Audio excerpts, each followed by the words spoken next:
Gaur bertan hasiera emango dutxagula dantzaldiari eta iluntzeko 7:00 La Sala taldearekin izango dela irekiera saioa eta abenduaren 20 arte izango da. Nabarmendu gurako nuke programazioan aurtengo tailerren edo mintegien, tailer didaktikoen barri emonaiko nuke. Berak zabalduko dena Daniel Abreu eta Iratxe Ansak emango dabe dantza etxearen bitartez.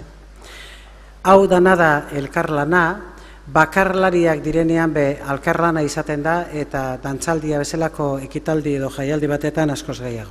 La apertura de Dantzaldia 15 o Dantzaldia 2014, que es la 15ª edición.